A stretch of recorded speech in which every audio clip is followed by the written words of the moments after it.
Hello, everyone. Welcome back to another fun, exciting night with Mike B. Spenson. We got a fun show tonight. Got a great panel of guys with me. We're going to be doing top 10 favorite video games, which is a category we haven't really talked about on this channel yet. So I figured, why not? So before we get started to the meat and potatoes of it all, to my right, Chris Franco. How's it going today, buddy? It's going pretty good. I'm really excited to talk some video games. I do want to point out before we go, my internet has been very spotty.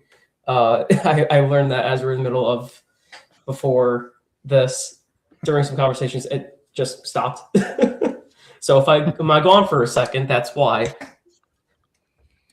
All right. Well, I won't be asking you to play guitar this time, so Thank God. we'll be all set. And then below me, I've got two fine gentlemen. Justin, Nemesis Prime, how's it going today? Hello, sir. Hello. It's a good show. I can't wait to talk about video games. It's my first love. My only love. Awesome. And then we're also joined by Chin Mode. Chin, how's it going, buddy? It's going great. I'm excited to talk all things 8-bit to 64-bit to real life. So, Yeah, listening to the conversation, Chin and Justin, what you were having, I kept thinking to myself, wow, I'm really that young. I was like, oh God, they're talking about like Gears of War. We're just old. Yeah. That's all it is. Well, Chin, how old are you? A young 74. No, for real. No, I'm 36. Yeah. Oh, bro, you people are okay. Well, you're all younglings. Shut up. 43. I got you by a lot. I'm an old soul. Just an old soul. That's all it is. I'm only turning 30. I can remember when the Nintendo console came out. It was 1985. Hey, man, I played Atari back in the day. Yeah. I remember my television playing Pong and I say Jungle. Pong with the dial. Oh, shit, yes. Yeah. I played a balloon fight. Yep. All right. Before we get into it, I remember like playing. that. I remember playing video games on my grandfather's old TV that was like the old classic you see like in the 1950s kind of TV, and it was broken. And I remember every time we had to change the channel, we had to use a pair of pliers and like stick them into the TV to turn the thing. And it just brings back so much good memories of playing old video games now. Oh, yeah. And what I love about these, we always have a fun, active chat. So please, throughout the whole show, chime in with your favorites. Chime in what we have to say. If you agree, if you disagree, if you're wondering what that game was, if like who the hell someone actually played that game. By all means, all comments are welcome. Most of them, I should say. But yeah, we're looking forward to it. And you got Comic Dunes in as well. Thank you for tuning in. Justin said you guys were chatting a little before, so love to hear your input in the comments as well. Our good friend Big Daddy John Ross, and them and CT Jazz King going over what you guys were just talking about. CT Jazz King, you might see that on someone's list. I'm just saying, might pop up. You never know. Ooh. And Centipede. That's a classic. All righty. Well, without any further ado, let me see if this slideshow will upload. Perfect. And pretty background. I had to admit it. I used the Copilot just for the backgrounds. So there's a little AI in this, but they came out really cool. I'm not gonna lie, I kind of wish there was a filter on us right now that we all looked 8-bit. That would be sick. Yeah. Cool. So let's start off this shindig. Number 10. And I'm going with Marvel vs. Capcom 2. Chin, I saw that reaction. I'm already like number 10. I'm like, look at these wide variety of picks. Marvel Capcom 2, obviously the sequel. We are gonna. I didn't really go through the guidelines. I guess we can go over those quick. Arcade games are welcomed, even if they have been adapted into some of these various consoles. But a lot of our earliest memories, at least mine, started out at the arcade. Marvel vs. Capcom 1 was one of the first games. It's like I remember being a kid and there being a line of, like going out of the FYE that when they used to have arcades. Wow. And waiting, and then like just how awesome that was to be playing Spider-Man and Venom. I didn't really know Capcom characters or the Street Fighter characters, but still having all those Marvel characters together and just so much fun. And then eventually they did put that on PlayStation 1, and then the sequel came out, the Xbox, and with all the fun graphics and fighting goodness, all the great characters, the first thing I always think about when it comes to this game is the soundtrack. That menu screen, gonna take it for a ride. That song plays on a loop rent free in my mind all the time. Always. So there's Marvel vs. Capcom, my number 10. Chin, how about yours? My number 10, I went back to Sega Genesis, which was one of the first systems I got to call my own.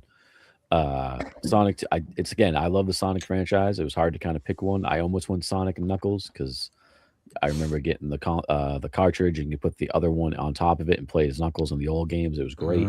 Yes.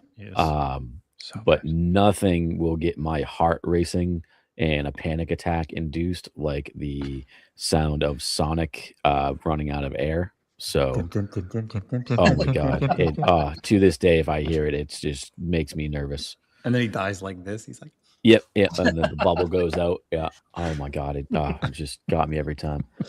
But these games were so much fun. It was just so much fun rolling in the Sonic ball, going through, getting the coins, and then you're in the bonus levels with all the coins and the rubies and the emeralds and stuff. You get Tails in this one where you kind of becomes much more of a character. It was just such a fun game. Awesome side-scrolling action on Sega, and I loved it. Just a lot of childhood memories. To this day, someone's like, "Hey, would you want to play Sonic?" I'd be like, "Hell yes, I would want to play Sonic." I go through all those games. And another rule, so you couldn't choose like a franchise or a game that's in place of a whole franchise's games. So Chin couldn't just put Sonic, but he could put every Sonic game throughout his whole top 10 if he wanted. One of the fun rules I incorporated into this one. Which made it very difficult, by the way. You're welcome. Yeah, this one I also had too. This was fun. Sega was my first console I had. And this was a blast, being able to be Sonic and Tails, playing with my buddy, and the boss battles. Always memorable. Mhm. Nemesis, how about yours? dude, I don't know, man. I want everybody to watch this live and watch this on the rewind. This is my list. This is not the greatest games of all time. These are my list. Horizon Forbidden West, the sequel to Horizon Zero Dawn. I just love this IP done from Sony and stuff. It's just such a great open world, action adventure, RPG-ish type game. Just what you can do, how it's just a futuristic, post-apocalyptic world. I think Aloy's a great character for a brand new, fresh franchise for sure. They did the Burning Sands, I think, DLC, or Burning Shadows DLC, which was good for this as well. It just continued the story, and you find out like more about her and just like Earth. And it's kind of what happens like if there's no human, or no, not like the Terminators, but if just like alien robots take over that they realistically built for the world to help like farm or geo farm the world, and then they go bad. So I mean, I love this game. I can go back to this one more so than the first one, and then they re-released the first one on HD. So yeah, Horizon Forbidden West was just right at that cusp on number 10. Chin or Chris, you guys familiar? Ever play this one? I actually just last month finished playing the first one. And I bought the second one. Haven't gone too far into it yet, but like, yeah, I agree with you about Aloy's character development, which is like the one big factor I put into a lot of my list. I've fell hard the last couple of years with like the solo player, like storytelling, especially a lot of the PlayStation exclusives. So I love a good game that's got a good character development and a good story. So yeah, Horizon Zero Dawn was awesome, and I can't wait to play Forbidden West. There's nothing more fun than taking down a Thunderjaw by yourself. Yeah, dude, yeah. What a sentence. which was very hard to learn, like how to do that. Yeah. But like, yeah, that is also just the weapon upgrades were so cool, and also like much of a variation on between like using the shock arrows, the flame arrows, to even just like the poison was like Oh, a lot of it was Trip very caster, the Trip slingshot. casters. Like, there's so many cool weapons. There's so many abilities that is fun to do. Just the open, and it looks beautiful for a Yeah, PlayStation the 5 open game, world was PlayStation amazing. 4 game. It's I hope it continues. I've never played, but it does look cool, and I have wanted to try it. I'm just old. Well, I was and actually never very had the curious to time. know what they're going to do now because like their main protagonist, or sorry, antagonist, died. Right? Yeah, like it the was voice actor. Yep. Oh, voice actor. Yeah. Oh, Sauce. okay. I was like, spoilers, dude. Damn. Oh No, yeah, sorry, no. The guy who no, plays the yeah. main. He was the hotel clerk in all the John Wick movies. Oh, I can't Lance remember his Reddick. name. Yeah. Yeah, they use like his mocap and everything too, so it looks Oh, exactly yeah. like him. Shame. bummer. Chris, you're number 10. Yeah. Other like the factor cover. for dude, yeah, it's a great cover. Love it. Other factor for my list was like games I've been playing the last like 5 to 10 years, like nonstop. Cult of the Lamb is a great like dungeon crawler meets your like the way my buddy Dan describes it, your favorite garden simulator. So it's basically you are a resurrected lamb who gets the job by like this demonic cult to build a cult, so you could gain strength and to bring back the. Oh no. What's he bring? I want to know what he's bringing back. I know. What is he Shit. bringing back? It. Boom. Thought that was gonna happen. So then you gotta go through dungeons just to like gain harvest any like resources to like build your cult, just for you to go against the one who waits, and then you this is just it's one of those games where you just keep dying until you get stronger. Mm-hmm. That's pretty cool. That sounds cool. Yeah, Yeah, I it's very love it. fun. Did you ever read the put over, comic like, too? Did you Oh, read the there's comic? a as well? comic? Oh my god, dude! What? Yeah, there's like a 5-issue comic series. Holy shit! Dude, Yes. shut up. I'm looking for that Yes. right now. Yeah, the Colt guy. Yeah, it did. Also, I warned welcome, you guys. Hypercombo. I warned you. My Wi-Fi was spotty. Well, Yeah, I'm it's, legit looking it's like a stuff over 4-issue right series now. that they did. I actually almost bought the one cover that Tony Fleeks did. I saw it. It's really cool. It's got him just like holding a sword. It's pretty cool. Oh, that's so badass. Mm-hmm. Cool. I like Chris is just he's shopping now. Chris is like eBay buy complete set 24. Why? In cart. So, Hyper, thanks for tuning in. Great to have you here. Got a couple more comments quick. Dylan, thanks for tuning in, buddy. Appreciate it. Got a couple more comments from John Big Daddy Ross. Oh, Soul Calibur. We will have an honorable mentions page at the end. I saw this one. This one made me laugh pretty hard. Yeah, I saw that. I don't know, man. Big Daddy, I got some comments about that one. And then alrighty. So Nemesis, how about you start us off with number 9, kind of why I rushed through my number 10. Well, so I have to. I want to change it. So you talked about the arcade, obviously. I first played it in the arcade games. I can remember it being I'm an old guy. 1998, 99, going to Chuck E. Cheese after school and like going and like me and my friends and like we would all go to Chuck E. Cheese just to play this game. And then it was Dreamcast days, and it came out on Dreamcast, and I was in college, and literally me and my friend, I went to one college, my buddy went to Rutgers University, which most people would know here in Jersey. And after school, I'd go over his house because he had it before me, and we would just play the shit out of this game. There was no like online type of thing. It was just amazing. Like you said, Mike, the fact that it's like one of those games where you had to play through the game to unlock the characters. You know, it starts with maybe like 24 characters, I think, or 30 characters, and then it gets up to 56 characters. Like you have to play this game to unlock these characters. There was not like, oh, I can buy these characters. That's how these games were back in the day. So it's a lot of fun. There's no DLC characters. I'm a Capcom fan. I'm a Marvel fan. So like this was just so cool. made for you. Continuations from like X-Men Children of the Atom, X-Men vs. Street Fighter, all those, like, Marvel vs. Capcom 1. Just the 3v3 in this was so much fun as well. So yeah, that's true.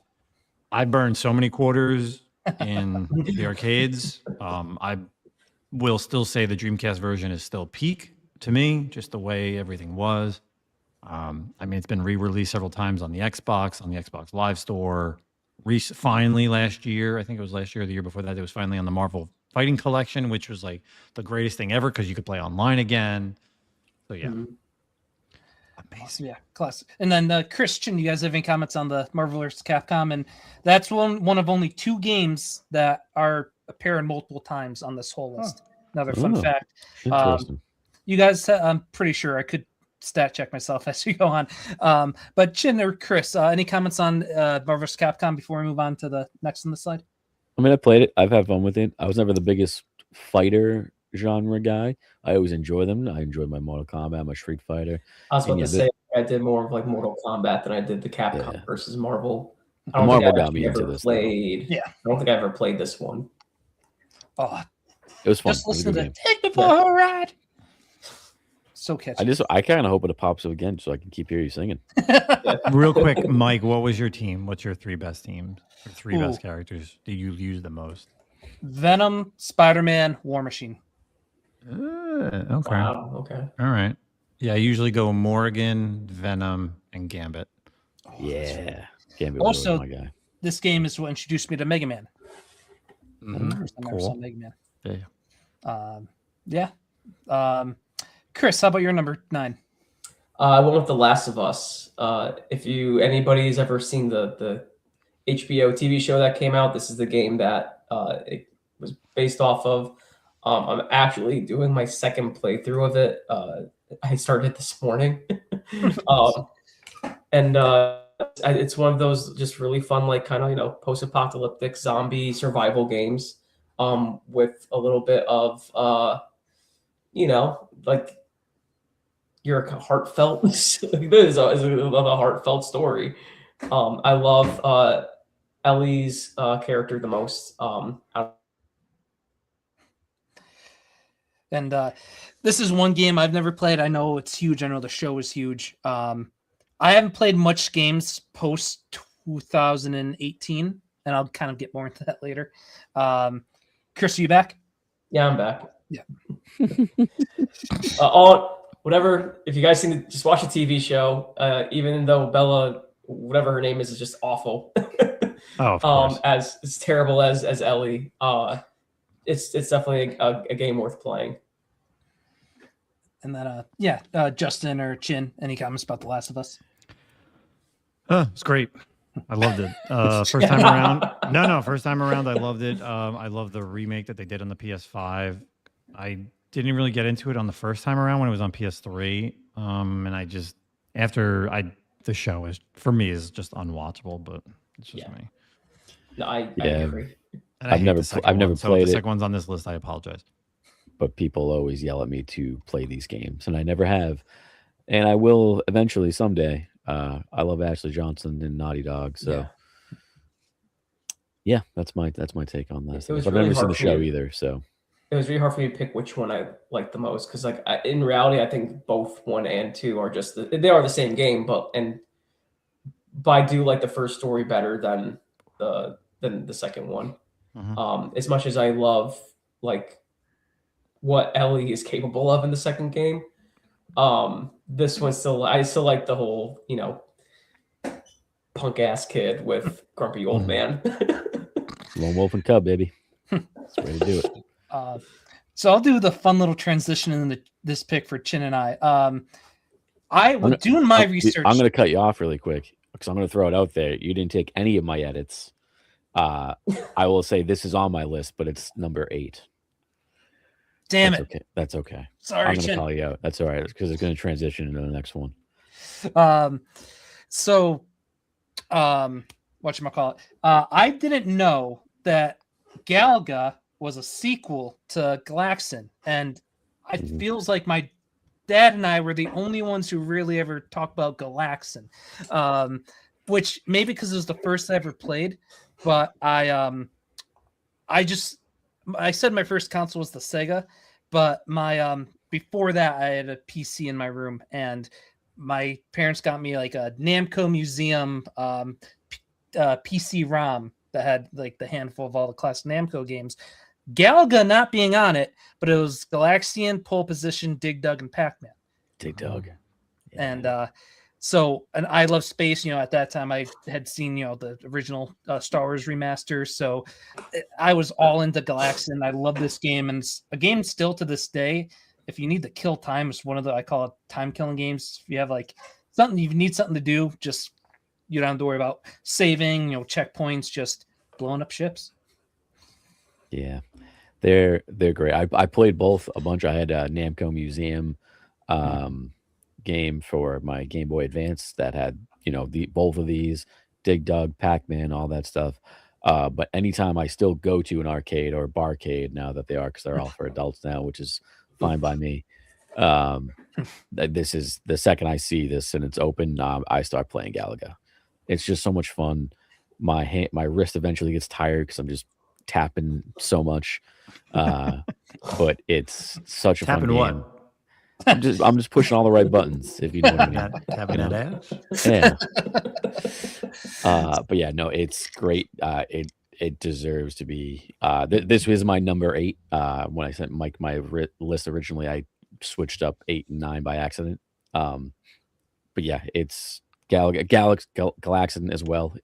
They're very similar. It's same gameplay, same kind of thing. I just played Galaga more than I did Galaxian, so that's why. Galaga did as a cool thing. If you shot down the bad ship that took your ship, Damn right, you got 2, baby. double wide. So Oh my god, I remember the first time I realized that, and I was like, "This is a game changer. This is great." Yeah, man, I was good with 1 ship. Now you've given me 2. It was the best. So let's go into 8/9er. There we go. Cool. Yeah, this is where we're really gonna start hearing the size and the oh my gods and all that one. So, Chris, why don't you start us off with a classic at number 8? Sure. Not to be confused with Spyro's Ripto Rage. It's Spyro is the first one. I really enjoyed playing. Because that's the second in the series. Yeah, I never owned a PlayStation 1, but I consistently played Spyro at my cousin Michael's house. Because he was like the cool cousin. He had all the cool consoles, and like all the best video games. But every time I go over, I would force him to put on Spyro, and we'd play it like every time we were there. When the place We're gonna get through one of these where he gets through. Also, I'm hoping he can't hear me right now because it's funny, but he looks like he was an ex-member of the mafia. That's oh, cool. Oh, he's back. Nice. Back. Okay. At least it looked cool when it froze. Yeah, so like I used to play at my cousin's house that game all the time. And when the PlayStation 3 came out, they on the store they would sell them for like the PlayStation 1 games as like exclusives for like $4 or however much they were at the time. But I really couldn't. To me, the game was all the same, even when the Reignited came out, which I saw when the upgrades just looked so beautiful on the PS4. But you're a purple little dragon, like going after a nasty orc. That's cool. Yeah, I played probably the first 3 on PlayStation 1. Year of the Dragon was my favorite. I loved how they incorporated the Chinese culture into it and stuff. Nemesis, Jin, anything on the Spyro franchise? The only entry on this list. Yeah, never really played Spyro. Spyro. I had friends that did. I always looked fun. Just one I just never owned, so I never really played. And then, so my number 8, I went with, I'm a big wrestling fan. Had to put, there's been so many, wait to our honorable mentions. But why I put Raw vs. SmackDown 2007, the introduction of the Buried Alive match in video game form. Me and my buddy from middle school would play this every weekend, Buried Alive matches on repeat. It was so cool. Plus you had Hell in the Cell, you had First Blood, you had the Royal Rumble, all the different variations of tag team matches. Pretty cool story mode where you could, I believe, do it as you could create your wrestler and do that kind of mode. And you also had GM mode where you ran a show, you drafted, created the card. So a lot of cool stuff. I had this on the Xbox 360. So many wrestling games, but because of the memories I have playing the Buried Alive matches with my buddy, and then just having like the brand split in their kind of format, I thought this game was awesome. Justin, I know you're a wrestling fan. Did you play this one by any chance? No, I think I kind of got out of it.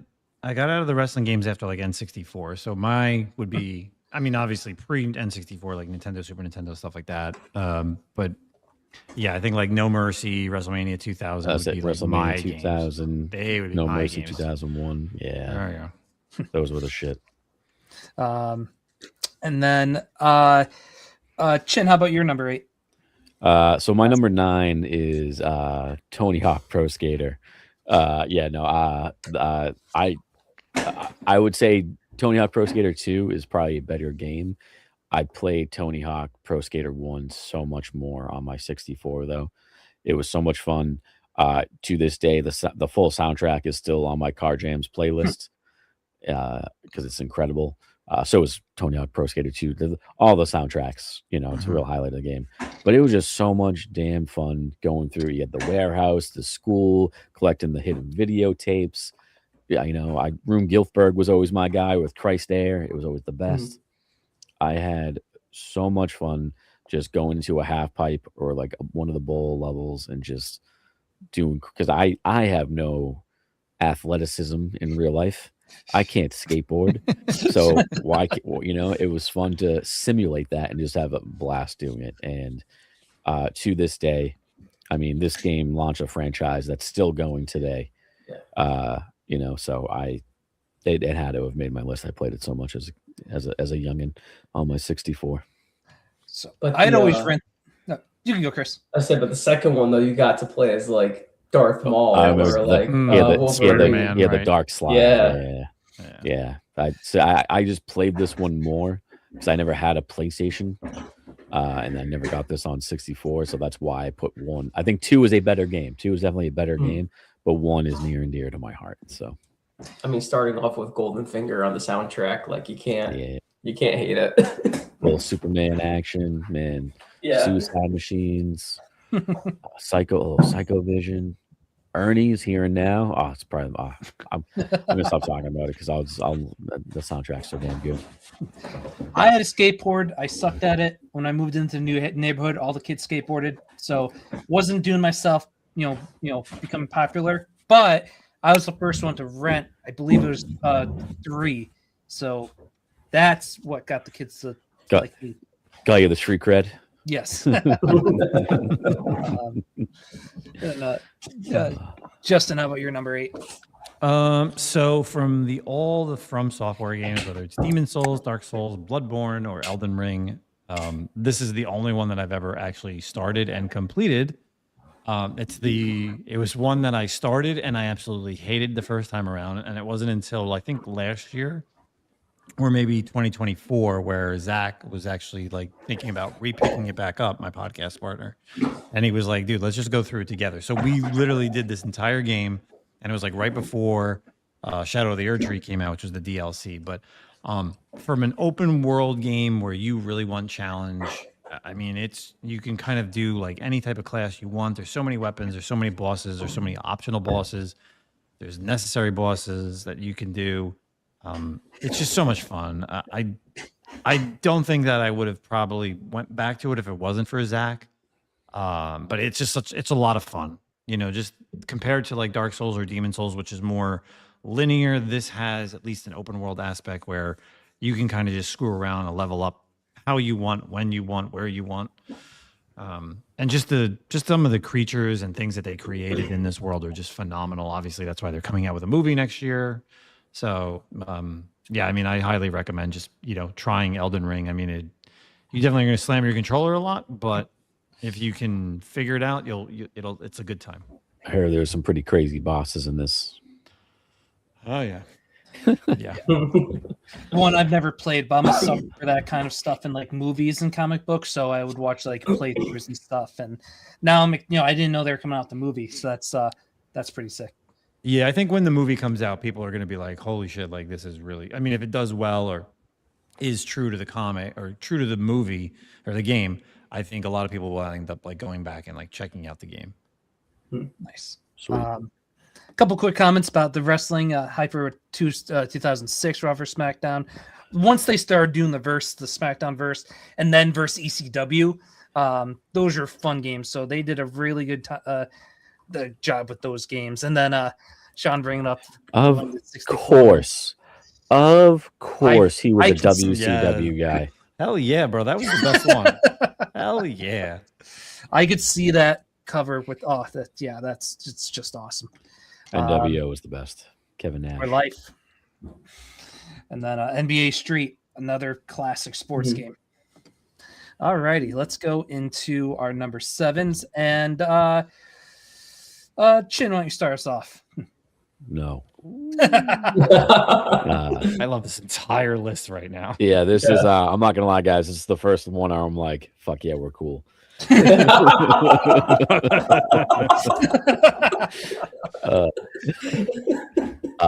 We'll be number here all night on number 7. this is where the list stops, guys. Tune in tomorrow for 1 to 6. But number 7, there was no way I could not. It was either this or Turtles in Time. I remember just so many days. It was me and my buddy in his basement on his NES playing what is one of the best side scrollers of all time, in my opinion. It's Turtle. It's it's the height of the Turtles with the cartoon stuff coming out. This is where my love for the Turtles really kind of solidified, between the cartoon and the games and like actually playing it. Donnie's always been my favorite. The Bo Staff just flinging foot bots around. You actually fighting Bebop and Rocksteady, coming down at certain points, jumping up, getting the pizza, and God forbid you took the pizza when your friend needed it more. Then the whole level was just kiss it goodbye, starting over. It was such fun games, and I know they had this Turtles in Time. They did recently Shredder's Revenge. They put out, which was amazing. But yeah, there was no way I could not put this on my list. So, yep. And I love. And also just as a collector as well. I mean, you got the great Michael Dooney cover there. A little variant for issue number 4. So you must have been a stressed out gamer between putting this and you have no idea. Sonic, because just the water level, bro. Like, come on. Yeah, you have no idea how stressed out. I still feel residual stress from my first 30 years of life. Just watching those videos that people post on Instagram about the water level. Honestly, it probably makes a lot of sense why I'm so neurotic in the way I am. All the games I play as a kid just fucked me up. It makes sense. Yeah, I'm sorry. I keep swearing on Mike's channel. I'm sorry, Mike. No, it's all good. But no, yeah, there was no way this was not going on my list. It's great, and it was great because you could literally get yourself and 3 of your buddies, and you're all playing as one of the turtles. Everybody had their set turtle. And then there was a 5th guy that came over and was like, "I'm being this guy." You're like, no. We already have a Michelangelo. Thank you. You can sit and wait. So it was just the best. So that's why it's on the list. From Turtles to Gods, Chris, talk about your number 7.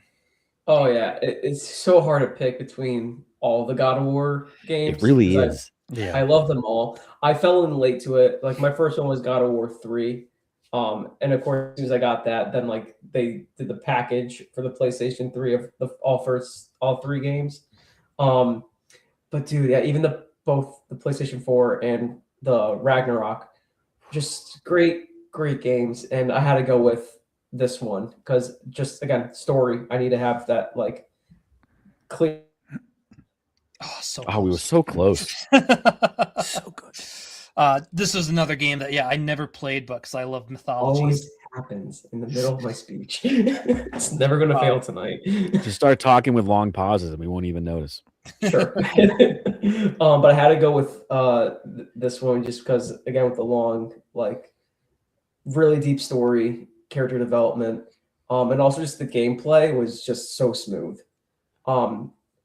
Learning like what armor will work best for leveling up and with enhancements. I love that about it. Even like to just that bone chilling moment when he regains his blades. Mm. Oof! I was like, no, like this was I the can't even talk game about it. You're defining gonna make me moment. cry. Can't even talk about it. Dude, I know.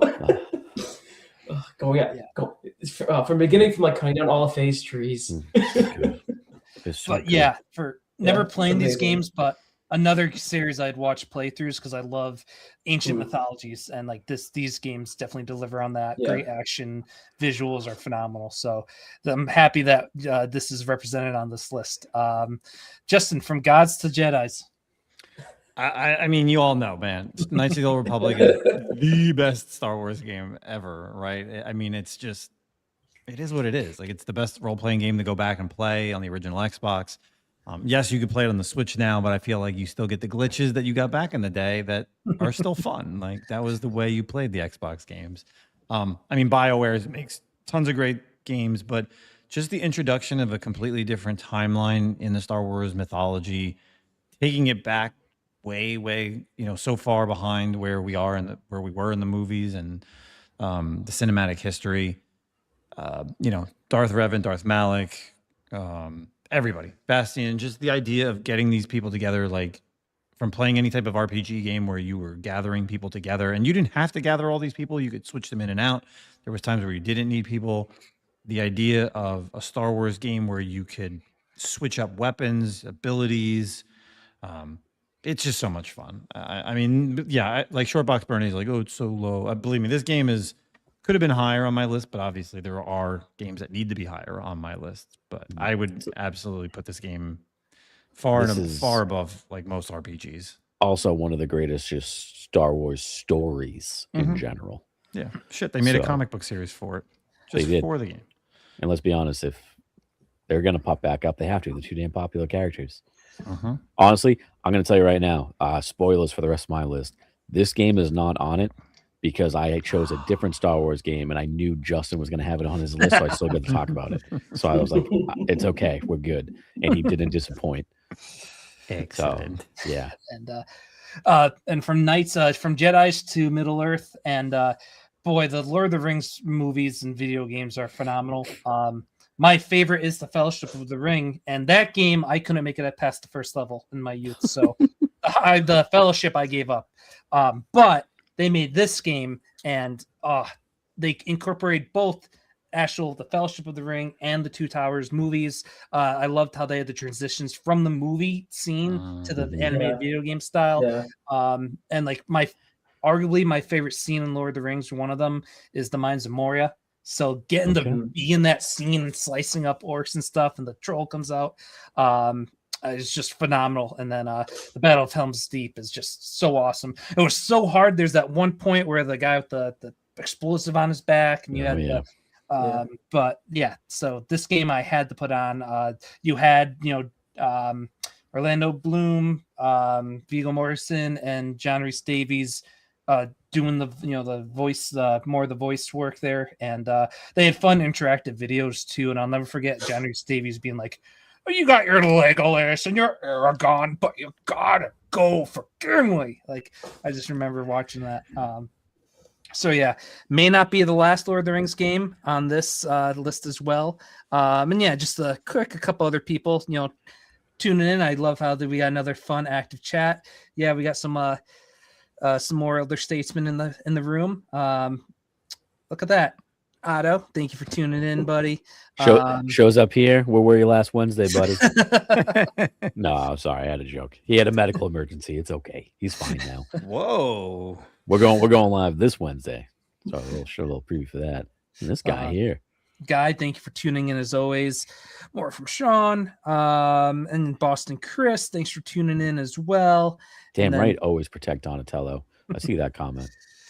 And just mentioned Shirtbox Bernie, thanks for tuning in. And yeah, keep the comments coming. I'll keep highlighting them. And let's go into number 6. And this was, so From one Lord of the Rings to the next, Chris, talk about the sequel to The Two Towers. Yeah. Didn't play it on Xbox, played it on GameCube because GameCube was my first console ever. That Oh wow, they I cut him thought off if I early this gave him time. first, he'd. Uh, They beat him up real quick. These at games, least I'm it so did glad it you guys- early on. Oh, he's back. He's back. All right. But this was actually a really hard choice for me because I couldn't pick between which movie game I loved the most because I'm a huge Lord of the Rings fan. But it was something. I was honestly between this, the second one, but also the RPG, the Third Age, which is you take your Middle Earth, your Final Fantasy, put it in one game.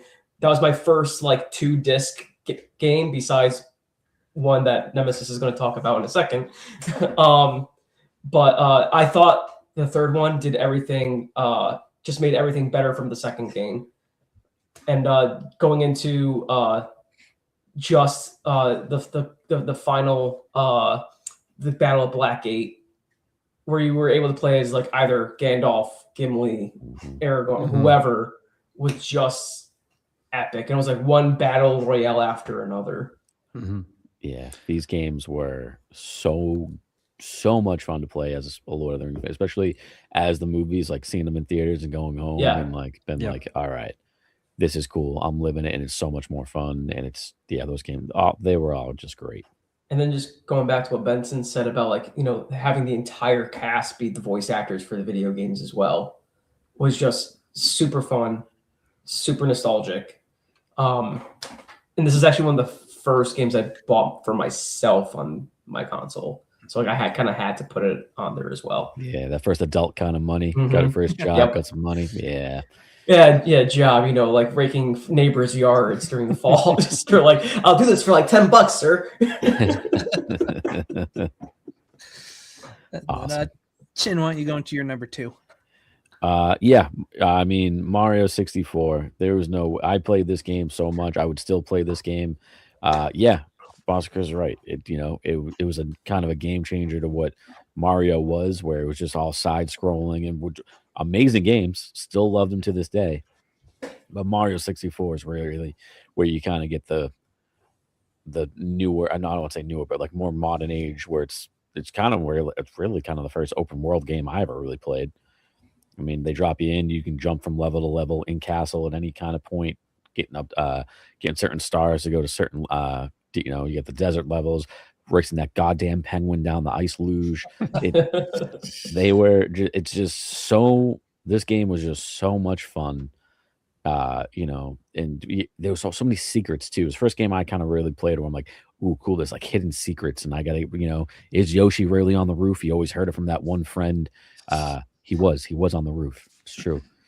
But yeah, there was no way I couldn't. This game, honestly, not only do I think this game, it's on my top 10 favorite. I think this game should be on the top 10 best of all time as well. Yeah. So that's why it's here for me. I went with my NHL 2004, which is funny because 10 years earlier is arguably, a lot of people say, is the best. 94 on Sega Genesis, man. Which I believe was the last one that featured the Hartford Whalers. Fun fact. But this is the first hockey game I owned for Xbox. Good old Dan Heatley on the cover for the now defunct Atlanta Thrashers. But this game was cool because, once again, it was my first hockey game, and they had an awesome, create your own team. So you could pretty much make an all-star team, but then how they incorporated tournament play, where you can set up your own tournament, and it gets even better. You can get different teams from different, like for the Olympics, different countries. You can get like teams from like Russia, the KHL. You can get teams like there were so many endless matchups and possibilities with this game. I remember being blown away by that. So yeah, love this game. It was tough between this and 94, but this one being the first one I had to put it. That's fair. 94 is great. Honestly, the one that's overlooked the most, and the one I would put on there, just because we're talking NHL, would be 07, because that's where it became stick handling, that's where they put that in. I know that, yes, make the jokes all you want, but that's where you got to actually do some puck control with the joysticks, and you're like, oh, I'm playing hockey, and it was great. Bro, if I'm putting any hockey game in this, I'd put Blades of Steel from Nintendo.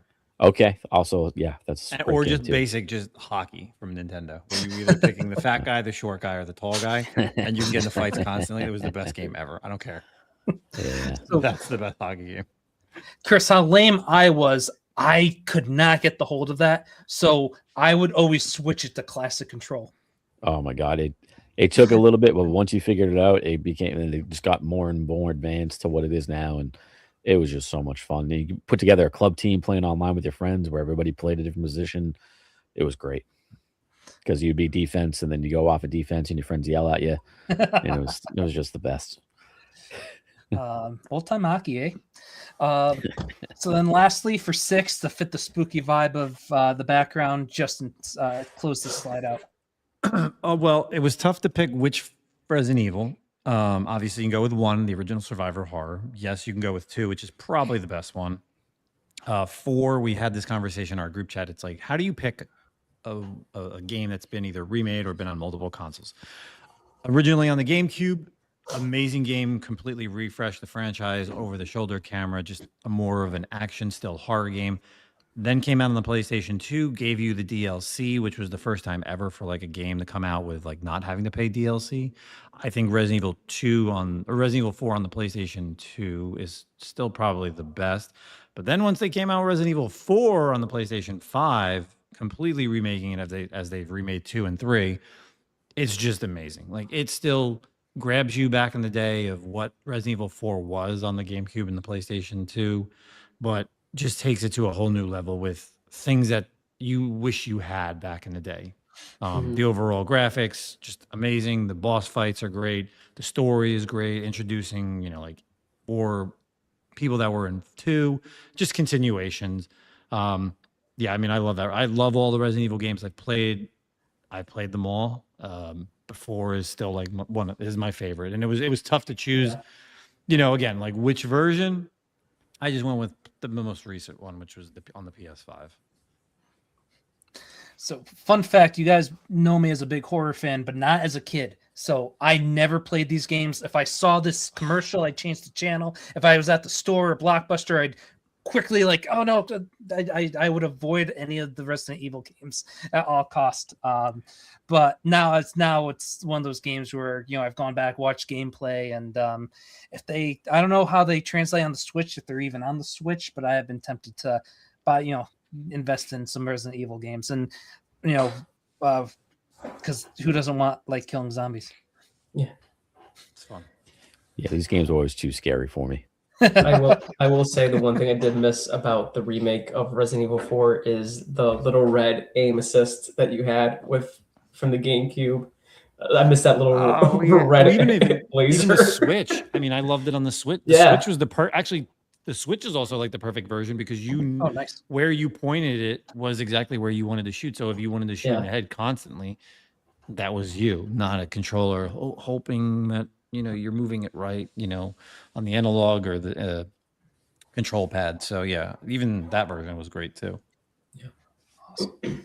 So into the top 5 halfway through, guys. And Chin, why don't you start us off with the only Arkham game on the list? Oh, that's crazy. I mean, these games are so damn Dude, it was on good. my honorable mentions, believe me. Yeah, this and Night were up there, I'll tell you right now. Yeah, these games, I think Arkham Asylum is the first game, maybe the only. No, it's definitely not the only game. But I 100%ed it, and I remember the story was so good, and you're like, "Oh my god, I'm Batman! This is amazing!" And they incorporate almost every villain. There's little Easter eggs everywhere. It was so much fun. And then they come out with Arkham City, which was Arkham Asylum on steroids, and you're like, "Cool, I'm saving Gotham." This is what it's like to be Batman. It's incredible. I've had such a bigger open world. All the villains are out in it. It's so much, it's literally the first game multiplied with another absolutely amazing story, even more characters and villains in it. It was so good. Night is great as well. I remember playing Night when I moved into my first apartment, and I didn't have a job for the first month. So I was just playing a lot of this, and I remember my roommate would come home. She'd be like, "Did you do anything today?" I'm like, "I saved Gotham today. What did you do?" You know. But yeah, these games made you feel like you were Batman, between just straight up beating the crap out of villains and henchmen to full on detective mode. I love the stealth missions where you're going from gargoyle to gargoyle and you're like going down, wrapping them up in the cowl, and then they're hanging. It was just so much. It was like a live action puzzle solving, and they're the best. And I think City, is the best of it. They're all great, but I just think City's the one that's like, okay, if this is the one, you know. But yeah, this had to be on the list. Yeah, agreed. Hell yeah. Agreed. That's like the best out of like the franchise. Yeah. Especially like they really nailed down that gliding mechanic. Oh my god! Like say like going from a gargoyle, just gliding down with an aerial kick. I loved it when it was like a long one too, and you're like, this guy is F. Yeah, like just like he's just dead. He is just dead. This guy's got no chance. Yeah. Oh my god, they were the best. Such good games. I have to confess, and you guys know I'm a huge Batman fan. When these games came out, that was when Mike the Beast was in his I like sports. I don't read these funny book stuff anymore. So What a lame jock. Me trying to get girls, then fail to get girls in high school. So that was me until by the time I got back to my senses, Arkham Knight had come out. So that was the first Arkham game I played, which was a blast. And definitely watching the cutscenes through the first two because I had to. You got the great Kim Conroy and Mark Hamill too. You can't beat that. The voice cast is unmatched. Yeah. I cannot recommend going back and just playing these games. Yeah. Nemesis, you're number 5. All right. So other than like online MMO games, this game is probably the only, I wouldn't say the only game, but this game I have over 1,000 hours in, without a doubt. Came out in early 2018. It's, I don't know what number in the franchise. Monster Hunter has been around since like 2005 on the PlayStation 2. It's a very big game overseas. Went to like handhelds, which I really didn't like. But Monster Hunter World just expanded this game back to the console systems with upgraded graphics and just did something for this franchise that I don't think people understand because it's more of a West game. But I've sunk in so many hours into this, the grind of fighting giant monsters or fighting giant, as you can see, like that's the Rathalos on the cover, trying to RNG it to get better armor, to get gems that you could put on your armor, to getting different weapons that look cool.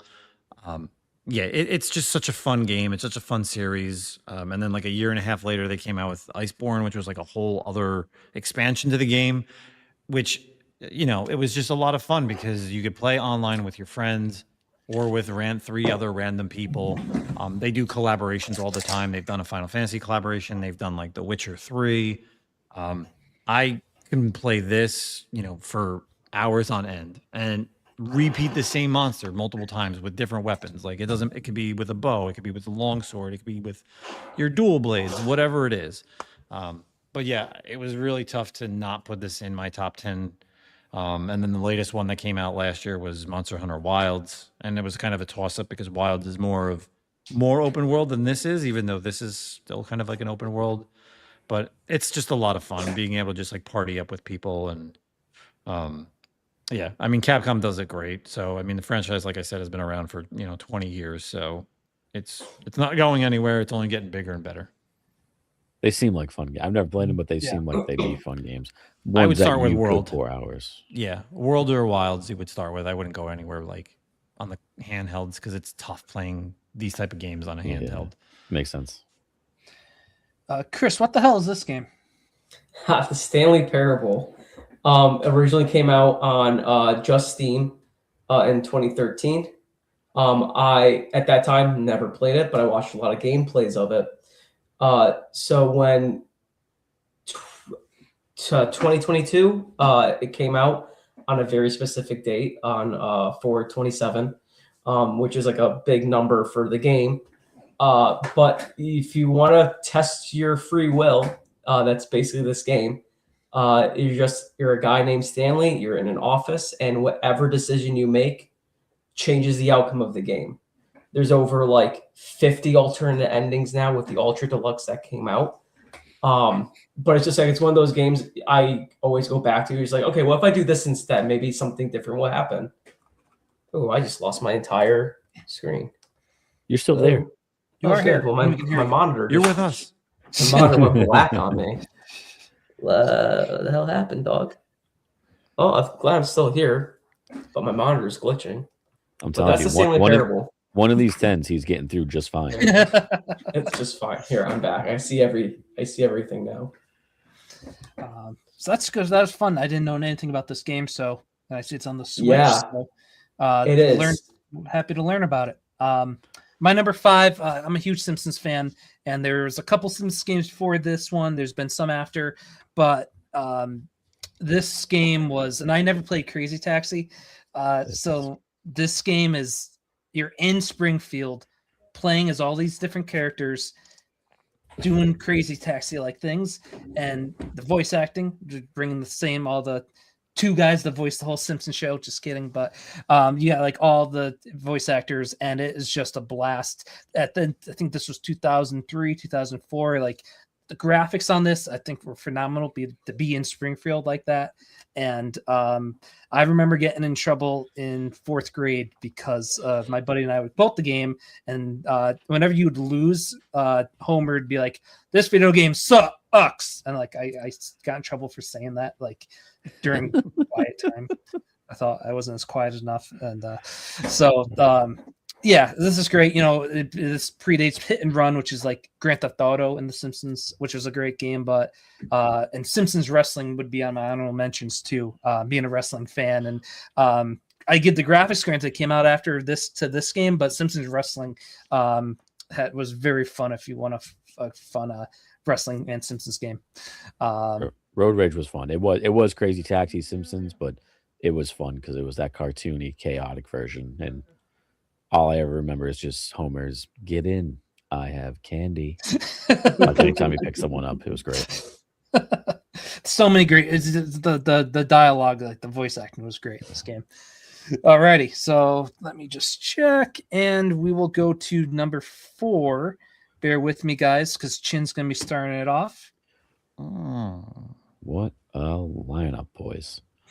I mean, yeah, 4 for 4. How could I not do it? It was hard to choose one of these 4 incredible games.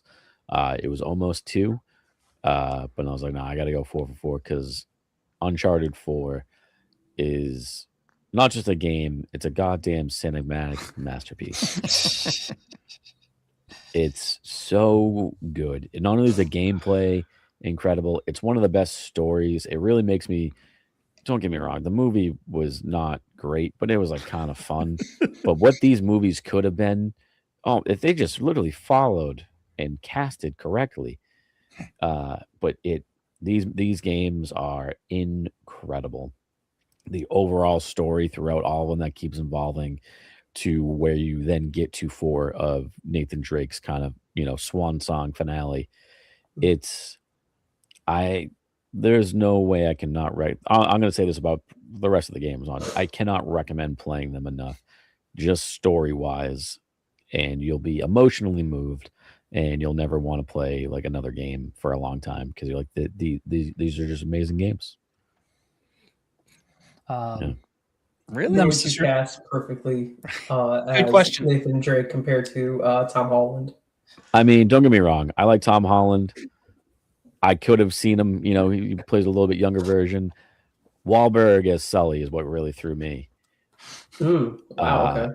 Yeah, that got yeah, me. yeah. But I like Nolan North's cameo in the movie.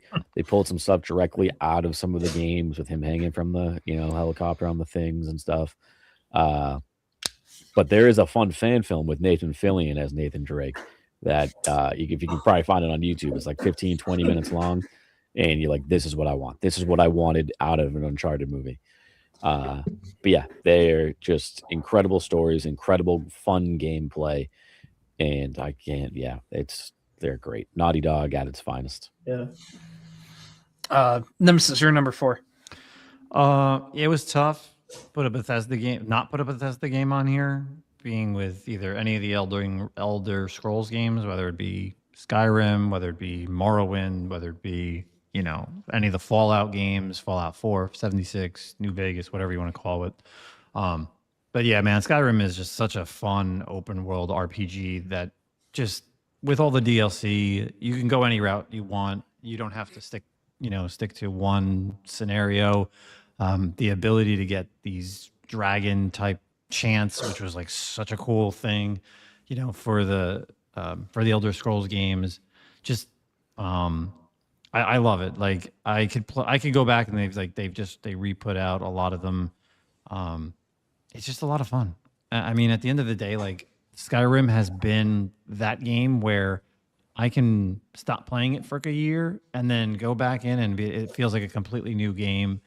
Just going anywhere in the world at any time, doesn't matter your level. Yeah, you may not be able to survive, but it's still fun to do. And it's just, you can basically, people have like created their own mods, and that's like I think this game is like had the biggest mod community with being able to like redo things, changing, at the time, like when they needed to change up graphics or change up weapons or, making whole other worlds for the Skyrim is just so much fun. So it was, like I said, it was tough not to put a Bethesda game on here. And I can remember when this came out, and I think when it first came out, I played it on Xbox 360 or maybe PS3, can't remember, but God, like these were just so much fun to play. Like the anticipation of like a new Elder Scrolls is always like, and this did not disappoint from start to finish. Yeah, it actually kind of bums me out. I never played this because I played so much Oblivion and they were the best. Yeah. And I just, at that time of my life, I just never played Skyrim, and I kind of wish I did. I still could, I guess. So, yeah, it's yeah. This is one that I have never finished. I put maybe about 50 hours into the game. And not enough, Chris. I know it's not enough. Well, I just learned today that it's one of the longest like games you can play. It's like 120 hours of gameplay. Which I was less like, than that's half, Chris. That's less than wild. half. Less than half, I know. But like there was a point where I was just getting so stuck on just like upgrading, or I was like, I'm repeating myself. I'm done. Like I think I was like, I had my fun. I slayed some dragons. I got into some guilds, and I'm like, I'm good. So, Chris, tell us why Luigi's Mansion took up more hours than Skyrim. Well, because Benson, it was one of those games that I just had fun playing. It's actually now it's like my game of like, okay, what could I beat in a day? And like I know every nook and cranny, every like hidden item. Like what's the game I could play within a day and just chill? It's Luigi's Mansion. It was tough because like I had just going through my list of like Mario games that I really do love playing, and the N64 one was on there. I was also like tied between this and like Mario Galaxy, which I still think is like one of the best like Mario games compared to like Sunshine Odyssey and all of the big name title games. Even like I was kind of torn of doing like just Super Mario. Like there couldn't pick between, but this one has the nostalgia factor for me. Like this is where I had to come home, play a quick round of it, or even just like if I'm in a section of like the mansion, just try to get through that section. And it was also the first game I've beaten. So I mean, has a little bit of everything for me. You got Mario, Mario's better brother, better sibling, Luigi, Yeah. mixed with Ghostbusters. It's a win-win. Yeah, it's a win. It's a win. And It you was bet so your ass, tough. I did play like all 3 games that came out of this. Oh, like, yeah. From yes, and yeah. Yeah. It's such a change for this game because of the fact that we've always been hooked on Mario, right? Like Mario Kart, Mario this, Mario Sunshine, Mario, and to change it up to give Luigi his own game is such a risk, and then you stick the landing. Like it's so much fun. Like it's completely different than your standard Mario games, and just having Luigi as like a main character was something that was a lot of fun. Finally got his When- due because he's the better Yeah. brother. when my best friend Brian, we found his GameCube and he was Oh, if you didn't throw in the anecdote, he would have had it. Should quit while you were ahead. I say he got greedy. He got greedy. this close. This close. I did get a little greedy. It's okay. But when I was trying to find this game for him to like rebuild it, it was either this or like the Mario Kart for GameCube.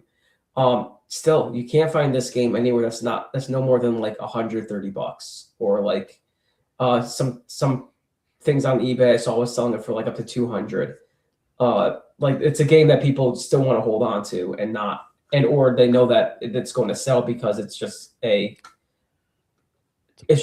niche game, right? And like I said, it's a risk of just being not a Mario game. It's its own thing. So transition from Mario. I do have to ask though, have either of you, any of you three have heard of Commander Keen, Invasion of Vorticons, Episode 1, Marooned on Mars? No. What console? No, I've never heard the longest video game title ever. Sorry. So I mentioned my first, PC was my first introduction to video games, and my dad came home with a floppy disk and put it into the computer, and that screen you see right there pops up, and I was blown away. I had never had an N64, any Nintendo game, so like this was like my first video game. 1990. Great These year. guys who were working at some software company. I did the Wikipedia on this because I wanted a good amount of information. They developed a PC version of Mario. I think Mario, the Super Mario. They like a demo or whatnot, and it didn't. Whoever they presented, Nintendo wasn't a fan of it. So whoever caught wind of them, they kind of pivoted and created this game. So this is it's a side scroller ish. Earth is being attacked. So who's going to save us? The smartest 8-year-old kid on the planet. Jimmy Neutron. So he pilots a ship, gets crash lands on Mars, and there's 4 of the games. The 4th I won't get into, but the 1, 2, 3 play into each other. But this game, you're pretty much playing Mario, but on Mars. And I wanted to include the 2 little graphics underneath. That's one of the Vorticons. He's like a jumping wolf guy. If you're hit by that, and he's a quick little guy, so that's an instant death right there. The cool thing is there's levels that weren't important because you go into them and it's just like walk from left to right, and that's the level. One level is where you get your pogo stick. That's all you do. You just hop up, grab the pogo stick, exit, you leave the level. And then you have a pogo stick. And he carried a gun, so he'd kill people, the aliens with the little blasters that I'd shoot out. I know this game is on Steam. If you guys are curious, there's gameplay of it on YouTube. For me, it might just be me and the nostalgia, but like it's really fun. If you're interested in something that you've never heard of in an early, 90s video game that was, came from people trying to create Mario for the PC, I recommend at least watching those YouTube videos of gameplay, and it's pretty fun. Okay. I'm not gonna lie, that was a solid pitch. That's passionate. You're like, why wasn't this your number 1, Mike? I almost wanted to put it. It was at 1 in my first draft. But to get to number 1, we got to get to a couple more spots first. And I'll go right into Mario, number 3, the only Mario Kart entry on this list. And why I picked this, the 64 is a classic. I didn't have 64, but I had 2 cousins who did. And one summer, we just played this nonstop, the 64. Like I said, 2018, I traded away my Xbox One at the time and hadn't really played video games. I was saving up for Terrificon that summer. And I kind of, wasn't really gaming any game consoles. 2023, started dating my now wife, Emily, and we decided to go in and get a Switch. And this is the game we got, the first game we got the bundle. And for not playing like a Mario Kart game, I guess, we had the Wii, so we had the Wii version of Mario Kart, but to see this game and the graphics for Mario Kart 8, I was like blown away. And all the different levels you unlock, all the different drivers you unlock. This game was like so much fun, and I was like, I'm back in the gaming. I have a console, I have a classic character, classic game franchise, Mario Kart. You know, I'm back, baby, and that's why it's in my top 3. I love the idea. In my head, I know like it's you're just holding a controller or like, you know, the console, and it's just like, but in my head, like you're putting the driver's gloves back on, you're putting the shades on, you're pulling a full like Ryan Gosling from Drive and being like, oh yeah, this is me. This is right. And I will say World is fun. I just picked that up last week, and that is a blast. Too soon to put it on, but very excited to really dive into that one as well. Chin, I will say Double Dash is still probably my favorite of the Mario Kart games, because you're able to have like 2 drivers, one person like throwing the weapon, and then you can swap back and forth if you decide if you want your driver to be the one that throws the weapon. Agreed. Cool. I'm a 64 man myself. Mario 64 should have been it's an honorable mention. They're just fun games. I played 8. I played the new one. They're great. They're fun. But Mario Kart 64 will always just have my heart. Nothing like Block Fort. Emily did say if she could have a celebrity spot to mention that would be her number 1 is Mario Kart 64. Solid number 1. Great maps too. And so Chin, so for the second of 2 games that appears twice, go into your thoughts on God of War. Yeah, when I saw Chris put this on this, I was like, hell yeah, it's awesome. It's on the list. How it's that low, I don't know. But this game series, 1, 2, 3, God of War Ragnarok, is so and honestly, I would say this is probably the best one. Ragnarok's like right there with it. The other ones are phenomenal too, because I remember my buddy's like, you have to play it. And he literally gave me his PS4 so I could play it. Yeah. And I was like, I can't play it until I play the first 3. I'm just that type of person. I was like, he's like, it doesn't connect. I mean, he's like, it connects, but you don't need it. I'm like, I want it though. I want that full story. And it's one of the greatest decisions of my entire life to play the first 3, because not only were they fun games and they were great mythology, great story, great, gameplay. They were fun. But then Chris mentioned a little bit, the scene where he gets his blades back in this would not come even close to pulling at the heartstrings the way it did if I didn't play those first 3 games. Yeah. And this game is just absolutely incredible for where you had like these fun 3 Greek mythology, like cool take on it. And then you're like, hey, it's over. And then like, you know what? He's back. He's older. We're throwing him in Norse mythology. And they do such an amazing job at it. Gameplay wise, it's one of the best of all time. Dude, it's so smooth. He's one of the coolest characters because he's a dick of a character, but he's so damn cool and so much fun to play. And it's like so cool to see like a family aspect of it. This is slight 30-second tangent, but when I was still a teacher, the last year I was a teacher where I started like shaving my head, that the compliment was so far off and wrong. But I had a student be like, because I had my beard and everything, he was like, wow, you kind of look like Kratos. And I was like, that is the greatest compliment I've ever received. So thank you. But yeah, these game, honestly, it almost went 1 for me because of how just damn good these games are. There's rumors. I know they're doing a remaster of the original 3, which I'm hoping it plays like this one, and I can't wait. That's what they're saying, that it should be played like the I forget who did it. Santa Monica already announced that they are doing it in the same style. Yeah, so that's in gameplay. So I'm ready for it. Yeah, I will absolutely play through them again. I hope that happens, and then they're like, oh yeah, guys, and guess what? Here's a new one because of how like Ragnarok left off. I'm like, they like the whole DLC with Tyr, and I'm like, they could do more, and I'm not opposed to it. I'm very optimistically hesitant about the show. I like the actor that plays him. I don't know how well it's gonna fit. I'm gonna wait to watch it till I hold my judgment, but Mhm. this very quickly became one of my favorite franchises of all time. And I also love though, like in both of our comments of I guess we'll never know what we both commented on. You spoke out of turn. Yeah, I just love that it happens every time to him. He talks. It's so funny. Oh, he's back. All right, what were you saying? I was going to say, like, I just love how in both of our comments of this game franchise, both of us left out Ascensions.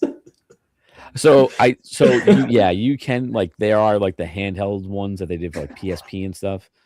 Good luck trying to find like copies and like going through and Yeah. stuff. So like it's that I had to like read through, but if you play just the main ones, it's absolutely worth it. It's Well, There's- Ascensions was like the fourth one from the the original original franchise, but because it was supposed to be a prequel before Kratos like goes on his rampage, yeah. and it was just so bad. It was. just I don't think so I actually. bad. I don't know. I actually never even played it, but yeah, it was like the prequel to the before number one because it's. I mean, this isn't really a spoiler, but especially in those first 3 games, Kratos is not a good guy. No. He's not a. He's not a No. nice guy. He's not. He's like you're playing kind of a bad guy, but Yeah. it works. And then by the end of it, you're like, okay, he does some shitty stuff, but I get it. I get why he's doing it. I understand. And then by the time God of War and God of War Ragnarok come out, you're like, this man has been through so much, and I've been with him the whole time. It's the scene with the blades is arguably Yeah. one of the greatest scene I've ever played or seen ever. It gets you. And I'm done. I'm done now. Yeah. Sorry.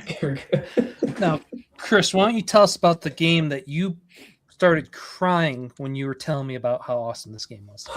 Yeah. First off, it was really tough to choose between this one or Spider-Man 2, like the Raimi movie.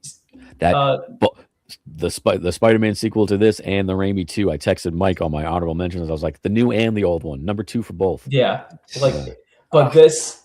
So it was right around the time I was just really starting to get into like the video games of Spider-Man, because I had the PlayStation 3. This is right when the PlayStation 4 was about to drop, and they already announced that the Spider-Man game was going to come out. So like I played like every single, at least the newer versions. I never got a chance to play like Spider-Man 1 from the PlayStation 1, and all those games. But got through like all the Raimis, all the Amazing Spider-Man games, even like the Shattered Dimensions, the Web of Shadows, Ultimate Spider-Man, and just being a big Spider-Man fan in general. Like I was just waiting for something that really gave me what Spider-Man is about, like more than just web swinging and fighting all the bad guys, which a lot of those games just were. Like the opening scene with him in his dirty old apartment, getting ready for the day and being being interrupted with like, he's got to go be Spider-Man, because that's what's important. Like that first initial web swing literally put me to tears. I was like, holy shit, I am Spider-Man. Like I am, like you're Batman. I am Spider-Man. Web swinging is so just damn peaceful. It's great. Oh my god! Like that was after like I beat the game. I gotta say, I put maybe over 200 something hours in this game when it first came out, and I would pop it on. I don't know how many hours I put into it now, but I would still pop it on just to swing around New York. Hell yeah, that's like the cool. coolest. Yeah, just try to do some tricks. Honestly, it's better than therapy. Yeah. Just web swinging around New York City. Especially like now with the remaster, you were able to. I mean, even with the PlayStation 3, you were able to do this. But like with the remaster, when it came out on the PS5, and I could hook up my Spotify, I could put on my chill playlist and just swing, like turn off every other music that's in the background, and just hear the web swinging. Yeah, it's just it's good. Release. It kills me because I hate that Sony has like the rights with Spider-Man in the movies, and it just upsets me so much. But I will say they can make a damn good video game. They can. But it's like all the little video games are are- better than the movies. I Oh, feel. very much so. Oh yeah. Very Yeah. much so.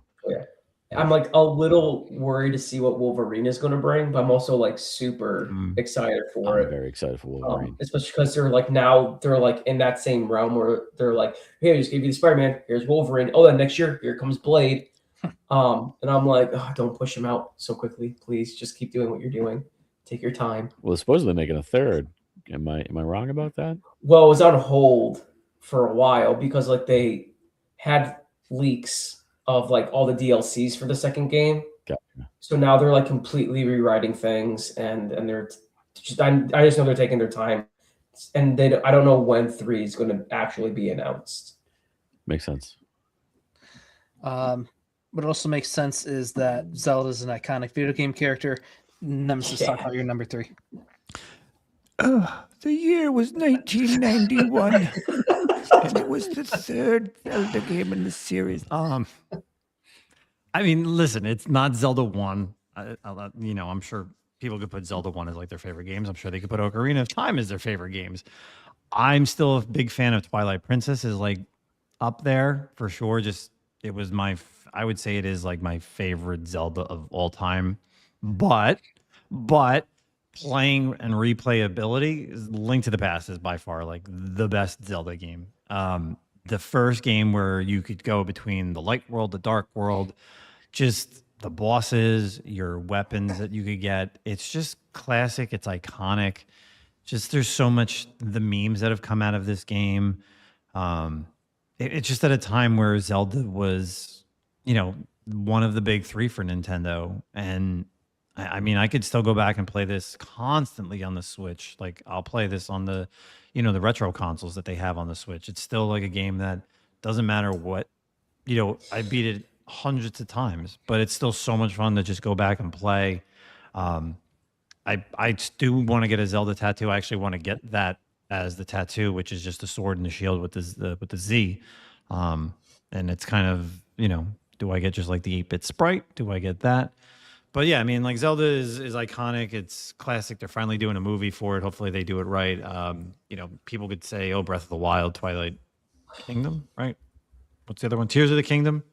Yeah, But I mean, for someone that's been playing it since the first one when it came out in, you know, mid 80s, this one is just like pinnacle for me, for sure.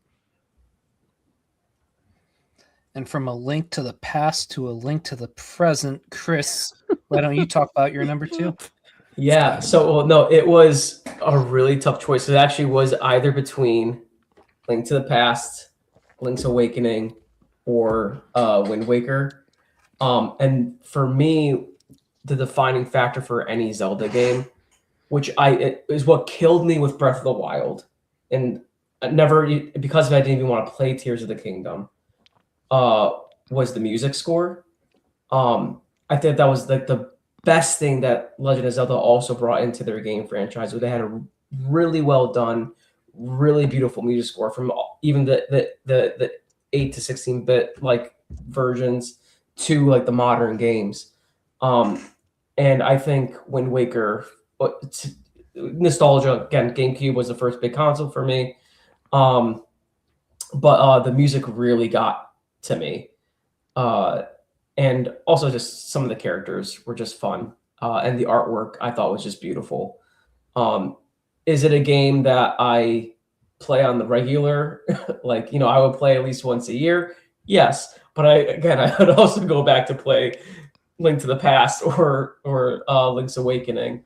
But it was mostly just the music for me. It was why I put it on my list. Like I still love like the whole Dragon Roost melody and the Outlook Island song.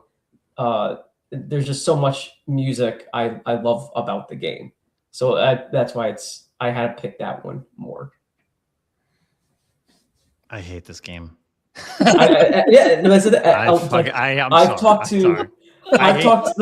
Talking to so many diehards, like I know it's like not their favorite Legend of Zelda game.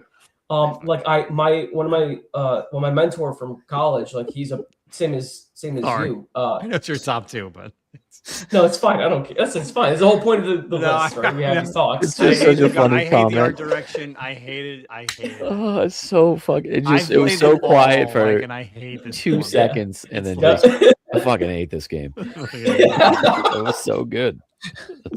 No, but no, like I had my mentor from college, like he's a big Legend of Zelda fan, like huge Legend of Zelda fan, just as yourself, Nebs. And I was like, dude, like you finally got us.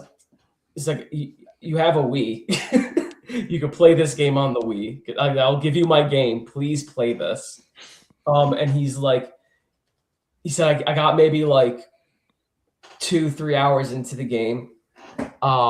And the only thing I really liked about it was the music. And he's like, I turned it off. The game sucked. And I'm like, yeah. It's like, and I knew you weren't going to like it, but I wanted you to experience it at least for like to enjoy the music. Because he also just got a Switch, and his wife was playing Breath of the Wild. But that was the big thing that hurt me about that game. It's like, yeah, it's like, okay, you got your Assassin's Creed mechanics, kind of like the open world is beautiful. You got to climb buildings, whatever, and like do a lot of crafting. But it's like there was no music. There was no music, and the dungeons kind of sucked. Like I liked to give me my 3 main dungeons, give me my boss battles within the dungeons, not these like I have to have 100 dungeons to get like mediocre items. I'm gonna just chime in really quick. I will say I've never actually played a Zelda game. I know it's crazy. It's one friend. I just never played it. I never played on the set. I never played Ocarina of Time. So I felt like I missed out and just never wanted to get into it. But even I know that this is a hot take. It's a big one. I It's played a Legend of big Zelda one. game before, but this sucks. It's My just eyes are like- still a little watery from that comment. It's like Fucking it's like sucks. you went from like Ocarina of Time to Majora's Mask, and then you're just thinking, you're like, oh my god, the GameCube's got these great graphics. We could do the greatest Zelda game ever. And what do we get? Was Four Swords first, or was this first? I There can't was remember. this first, and then Four Swords came out. Okay, so yeah, so then you're like, we're gonna get this, and this is what we come with, and you're like, how did Zelda become this? When there's so many other games that look amazing, like Resident Evil 4 for the GameCube, and then just in the same realm of like the PlayStation 2 and the Xbox One, and you're like, wow, why? Just why? And then you got the Twilight Princess, and you're like, this is what you want a game to look like for Zelda. Because it was geared toward guys like me.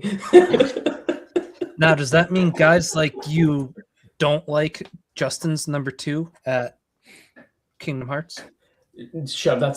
Dude, I sent you my list, and as soon as we start talking about games, like it's so hard to pick.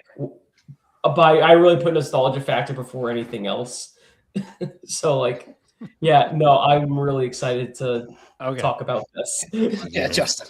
Okay, so huge Disney fan, huge Squaresoft fan, huge Final Fantasy fan. How do you squish these bad boys together?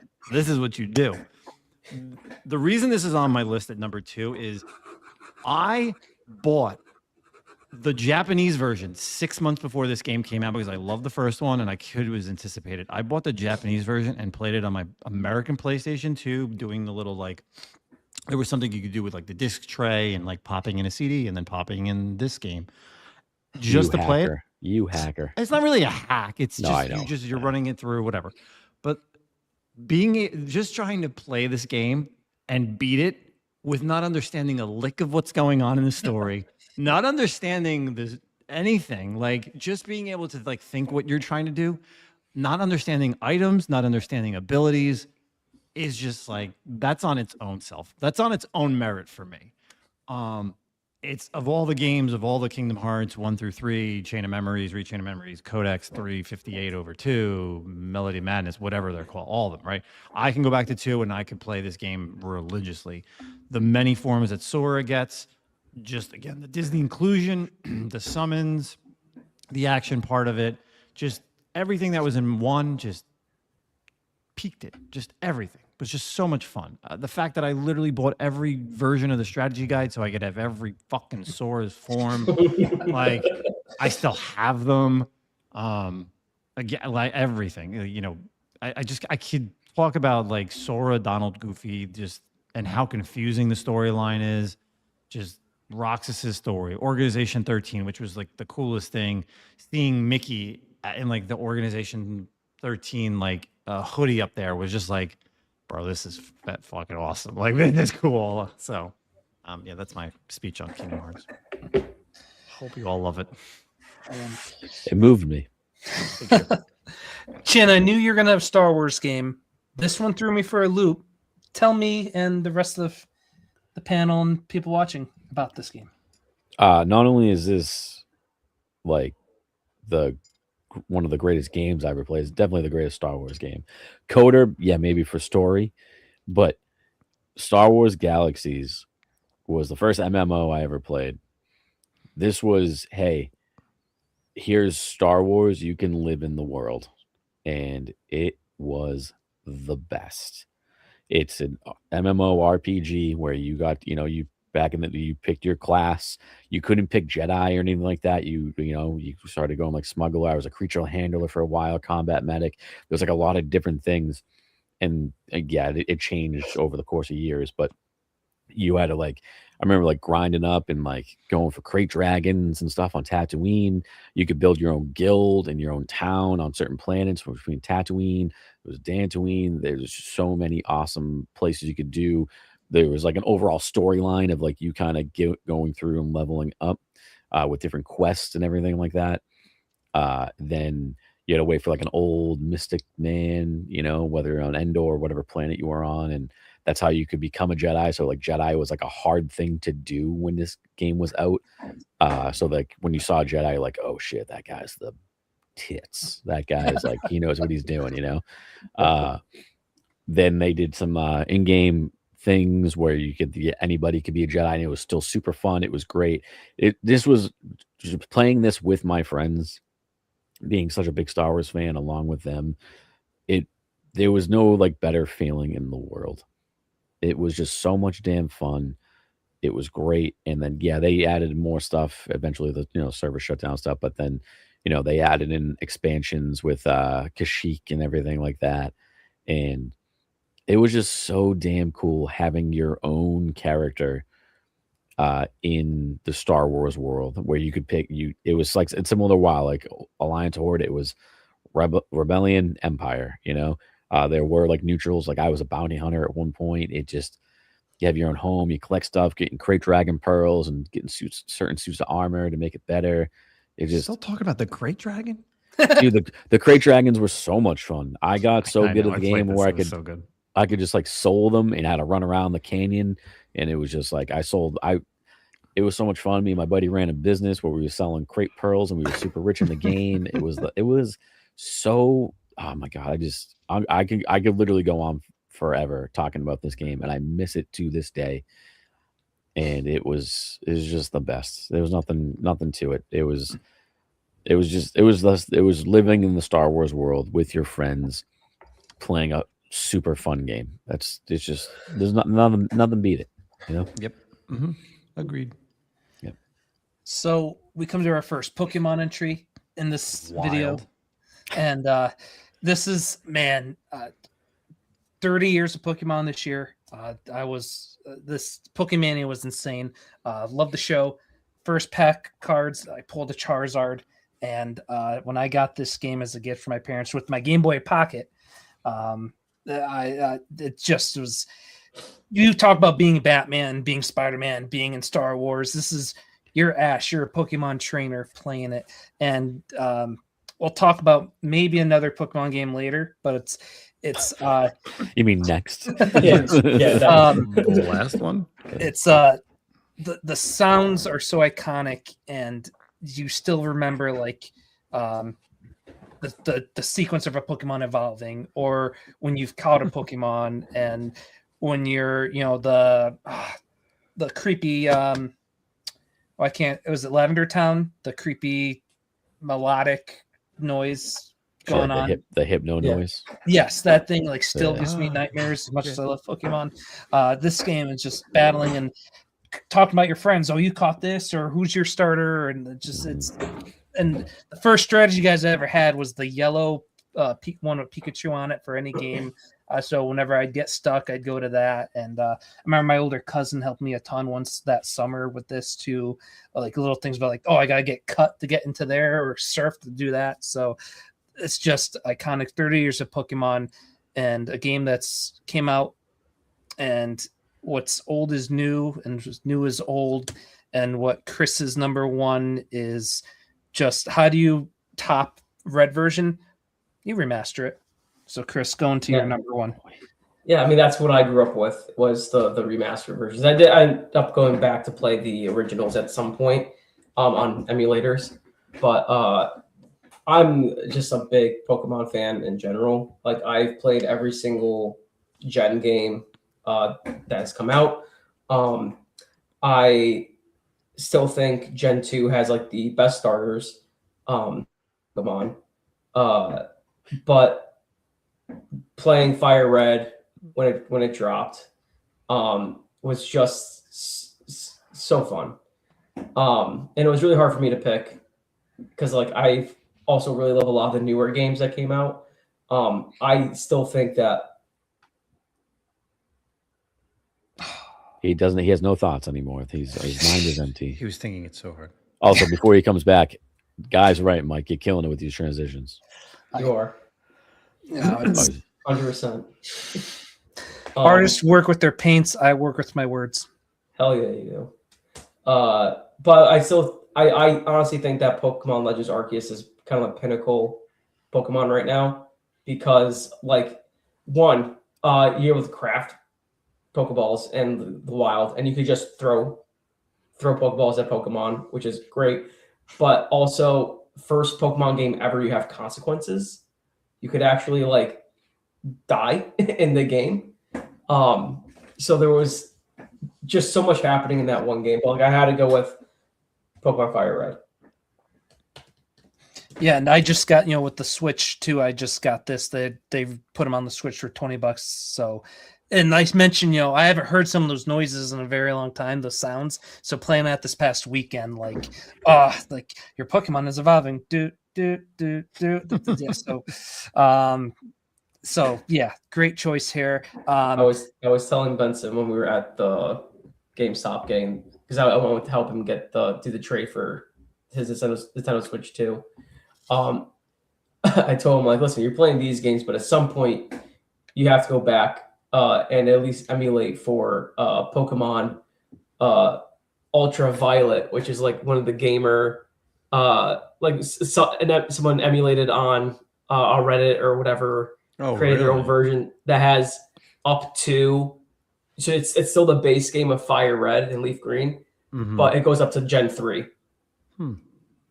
Interesting. That's pretty cool. It's pretty fun. I have a sore spot with Pokemon in general, just because my cards, but these games were a blast. I stopped at Gold and Silver. Same. I was a Gen 1, and then Gen 2 was cool. Then after that, Pokemon, got to catch them all became impossible for me. So I stopped, but they were so much fun playing games and Pokemon Stadium, Pokemon Snap, and then trading Pokemon. Yes, Pokemon Stadium where you could play your Game Boy version 3D. They did some great stuff. I've heard Benson definitely should pick this up. I heard Champions has given back that nostalgia of Pokemon Stadium. It is like an online game. But like they give you a variety of Pokemon you can pick between. You can pick your team, and you're just battling people. Like just battling other trainers. That's pretty cool.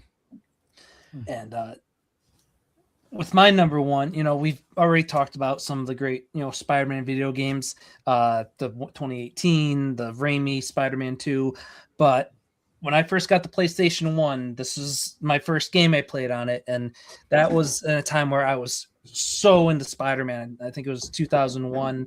That's when I first started. I was buying weeklies. I was going back issues and reading all first appearances and trying to find, that you could afford, like Hammerhead. Comic collecting, if you will. Exactly. This game really helped fuel the hobby for me or give me that motivation. I believe James DeMatteis wrote this game. And like you said with the 2018 game, this is one of the best Spider-Man stories ever done. You've got a great cast of villains. You've got great supporting characters that pop up. The swinging, for 2001 was like that. Wow, this is cool. I'm web slinging. This is awesome. You got to shoot web balls at people and your villains. That was always cool. And yeah, it's just like I will still go back and watch like just the cutscenes all the way through just to bring back some noise of this game. Was just so much fun, and it has a very awesome sequel to Spider-Man 2 Enter Electro. So it gives you a whole nother cast of classic Spider-Man villains where you pick up like little comic books in the game, and that would tell you, oh, that's the Sandman, that's his first appearance. Well, I'm not going to afford that, but whatever came out, affordable in the dollar bins from like the 80s, I was able to read some old Sandman books. So these two games very near dear to my heart. Spider-Man, one of my top 3 favorite superheroes. Who doesn't love Spider-Man? This game was like I played the heck out of this game and its sequel, and it crawled so those other games could web sling. There you go. That's the joke. There it is. Now, did you guys familiar and or played this game before I move on to Justin? I always love talking about this game. Yeah. No. I played Spider-Man 1. I probably played, I played all of them. Jesus Christ. Genesis, Maximum Carnage, Super Nintendo. I mean, every Spider-Man game, it came out. I mean, they were always fun. Like you said, they always had all his rogues. It was perfect. This is like the first one where you really could swing around the city in like, not as an open atmosphere like we know today, but and not based on a movie. So that was cool. It was just an open, it was its own storyline. Because yes, there are those games that come out that match the movie. So yeah. And then Justin, you're number 1. Behold, Final Fantasy. I mean, it's tough, right? Like, I mean, people always say, "What's the best Final Fantasy?" If this is a franchise, I would pick SquareSoft. Final Fantasy as my number 1. Which version of Final Fantasy do you pick? Do you pick the original PlayStation 1 or do you pick the remakes that they've done? It's a coin toss there. I mean, RPGs, probably lit up like half my list. I think I'm like 7 out of 10 games were like RPGs. I was an RPG kid from the beginning. I played Final Fantasy 1. I played like Dragon Warrior. I played, anything that involved this turn-based thing. And I can remember playing Final Fantasy 7, getting it on Christmas, having a PlayStation 1. And guess what? My parents didn't buy me a memory card. So you played for 5 hours and then they were like, I don't know what to do. Do I leave my PlayStation on all night, or do I actually end it and then go to wherever, EB Games the next day and get myself a memory card so I could save it? First 3 big disc game for the PlayStation, right? Like this is a massive undertaking of a game.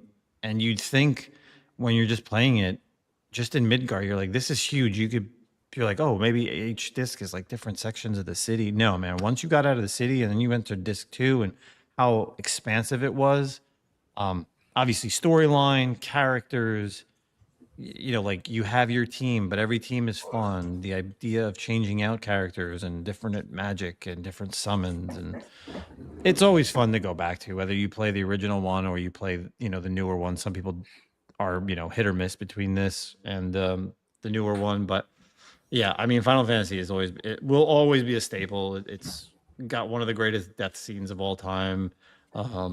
Got one of the best antagonists, I'd say, of all time that keeps coming back in multiple versions of different games like Kingdom Hearts and other Square products and Super Smash Brothers. So yeah, Final Fantasy VII is near and dear to my heart. Do I think it deserves to be number 1? Yes. Do I think it deserves to be on top 10s of all time? Yes. I've never heard of it. It's all right. I'm getting yelled at through IG that I didn't put other games on my top 10. And, it's tough. It's tough making a list. It is, and it's so tough that Chin was the only one that had a Halo game on it. There was no way I couldn't put Halo. Halo, to me, so I'll say it right now. I think Halo 2 might be the better game, but Halo 1 it's so much memories with it, and I remember I had a Halo 1 game and an Xbox controller a year and a half before I ever owned an Xbox.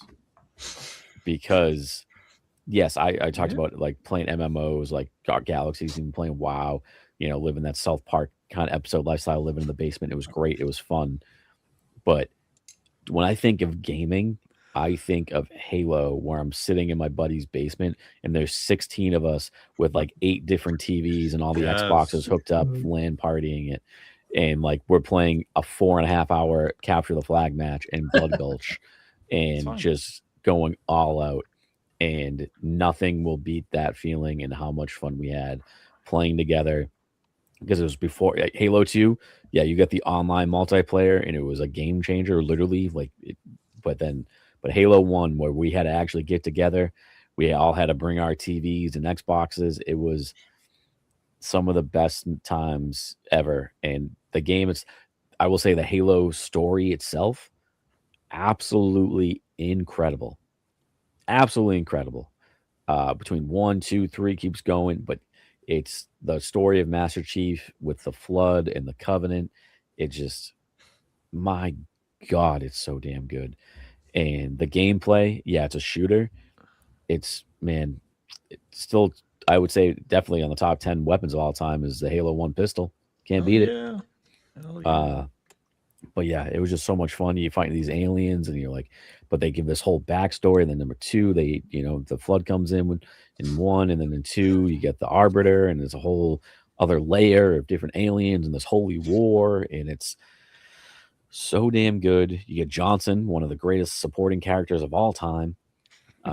It's just, these games mean so much to me, and they were so much fun. And I love the Halo games.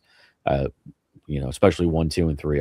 4 and 5 are great. They're fun, but nothing beats those. Then when I had to like really choose, yes, I think 2 was probably the better game, but number 1 is that, playing those LAN parties, playing, 4.5-hour Blood Gulch matches, capture the flag, playing this on Legendary on co-op. And you're like, this is literally the hardest thing I've ever done and will ever do in my life. It's an absolute blast of a time. And if you never play them, feelings with or against shooters doesn't matter. The story in these games are just top notch. The soundtrack, Oh my God, the Gregorian chant. Yeah. Martin O'Donnell, man. I have a whole playlist theme. I have a whole themes playlist that's on there. It's mostly a lot of John Williams, but Martin O'Donnell's on there with the choir-esque. It's just, oh my God, it's so damn good. I love this game. I love hearing it. Yeah, go ahead, Justin. Oh, I was gonna say, like, being, and I used to be a big shooter fan too, and I still think that other than Apex Legends Kraber shot, the Halo sniper shot is probably the greatest sound. When you connect with someone, when you hit and you can see that stream where the bullet went, and you're just like, so much fun. That again, quick 30-second tangent. I remember a vivid time.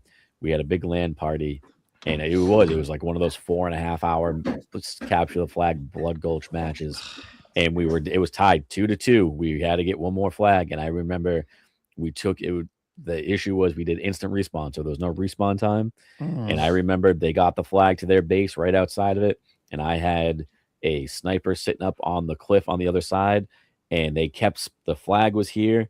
They kept spawning in here. And if you ever play Halo, you know you only have 4 rounds in a clip for snipers. So I was like, someone needs to get there because I'm out. I got to reload, and they're going to get it. And it was just so much damn fun. It was the best. Yeah. I love hearing you guys talk about this. It's an all-time great. And I know it's not on my list, but so many memories you mentioned playing with your buddies. By the time Halo Reach came out, I was in high school, and we'd always play that or Super Smash Brothers Brawl. And every time we'd play Reach, my buddy Adam, he sucked at Reach. He'd always be the first to get shot, killed, eliminated, and instantly. And he'd be like, "Give me Halo 1, give me Halo 1," and just stir him off. And just it became like one of his like catchphrases and stuff. And so I get it, man. I would do it. I remember playing Damnation with sticky grenades, and then once online Damnation was the best, man. Sticky grenades, I fucking just would throw them across the level. You get lucky, and someone like, "Where's this coming from?" Like, "Hey, you put on unlimited grenades, man. I'm gonna use them." You know. I love but then, like, Zanzibar from two. from 2. Yeah, Zanzibar was great. It's oh my god, I could just go on and on about how much fun these games were. Once online came on and you were playing with friends online, my friends always yelled at me because we would like hold a room or something, and then I would get a little bored, and I play what they call Hero Halo, and I go after the other team, and I'm like, I'm going for it. They're like, "You getting killed?" I'm like, "Yeah, but I took down one of them, and you guys know where they are now. Hero Halo. I'll die on this hill." It's a blast, an absolute blast of games. I love it. Chris, I know you're more of a PlayStation Nintendo guy. Did you ever play Halo? No. Never Not even like once. at a buddy's house? Chris, I'm telling you right now, man, just the story wise, you would absolutely love it. Especially the first 3. Play the first 3. You'll love them. Got to put on my list then. Yep. It's Wow, look I at don't know all how you those feel about honorable shooters, but they just the story alone will make you happy. I've always been hit or miss with the shooters, but like I played Resident Evil, so I mean they have them in like that first person shooter style sometimes. So it's especially like the most recent ones, 7 and 8 were in that first person. So yeah, I'll give it a try. I mean, like I'm big into story for video games, so You'll love it. Look at these honorable mentions, huh? So yeah, this Dude, was Crash tough. Bandicoot. 'Cause I wanted to do a mix of like, even also count these as some franchises that didn't make the list. So some of these might just be the one game you see, but represents. I like the Pong.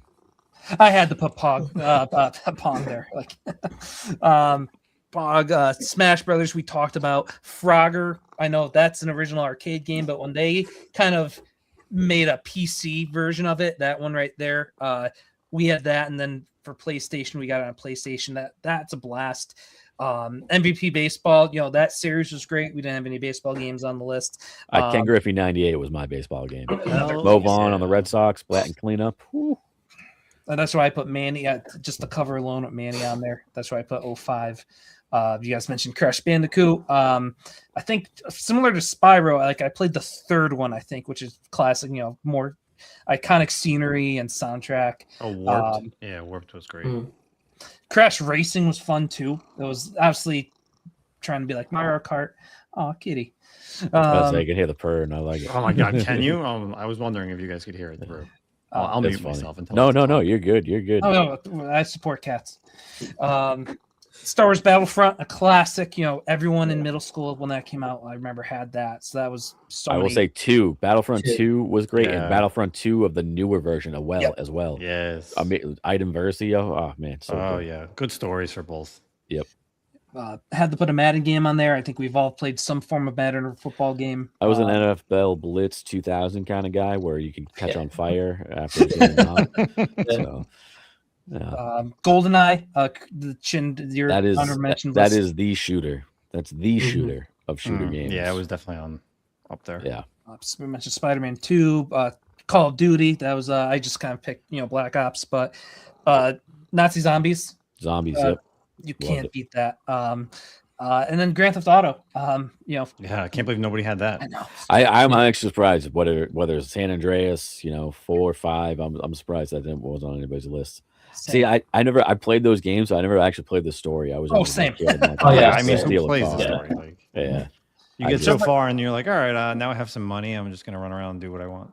Yeah, then you start just using cheat codes. You're like, I'm gonna Oh, put on a unlock helicopter, everything, and yeah, it's just so much Mhm. fun. You find Bigfoot. You find the shark scene. Like, Yeah. Um, But Super Smash, though, I'm glad you put that up there because that was very, very close to being on my top 10. The 64 version. Oh, yeah. That was the most competitive game I think I've ever played in my life. that's my favorite. Like I mentioned, we played Brawl nonstop on the Wii when that came out when I was in high school. But my favorite will always be 64 as well. Just to have all those characters together. I know we had Mario Kart, but like a fighting game with all those characters, you throw in Pokemon and the hype of Pokemon too. So good. Captain Falcon was my personal favorite. Falcon Punch, baby. And guys, feel free. I put a little smorgasbord here. If you guys want to mention any franchises, games in particular, before we close. I mean, I think you hit on a lot of them. WoW was also on there for me. I went from Galaxies to WoW. Same. Kept that MMO monkey on my back for a long time. I had a lot of Star Wars games, Republic Commando, Jedi Survivor, all that fun stuff. Also, right in the same vein as Mario 64, Donkey Kong 64. The only reason it didn't make my list is to beat the game, which I did. You had to beat 4 levels of the original Donkey Kong arcade, which might be the hardest game I've ever played in my life. So that's why it didn't. It's an honorable mention, not in the top 10. But that was also a blast of a game, and I could go on forever and ever. But I'm gonna stop on my honorable mentions. So, Justin, I remember you said like yours was too much to even mention an honorable mention. Yeah, I mean, I could go Call of Duty, Modern Warfare 2, Halo 2, Counter-Strike, Half-Life, Transformers: Fall of Cybertron, Gears of War, Final Fantasy X, Mega Man X, Star Tropics, Metroid, the first one. I mean, there's so many games. It's such a tough thing I literally, like I told you guys, like I had 30 games and trying to narrow it down to 10 is like so tough.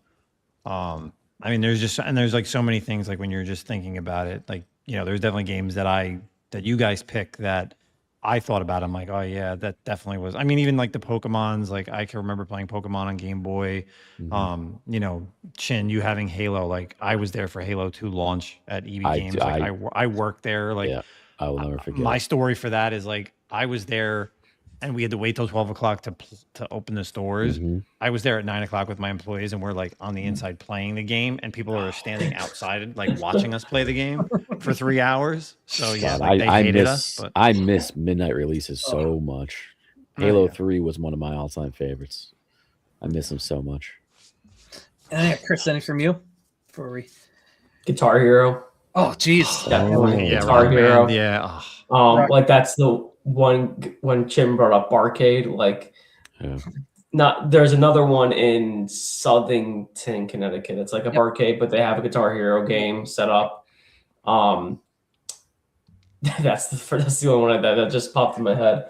My friends hated me because my 2 favorite songs in Guitar Hero 2 were probably the 2 longest ones. In Jessica by the Allman Brothers, which is also just an instrumental, and YYZ by Rush, which is also just an instrumental, because I love those bands so much. Like I'd always go to those, and people would be like, "Oh, well, we'll come back in a half hour and Mike's done." Guitar Hero 3, where it started the like online competitive guitar battles.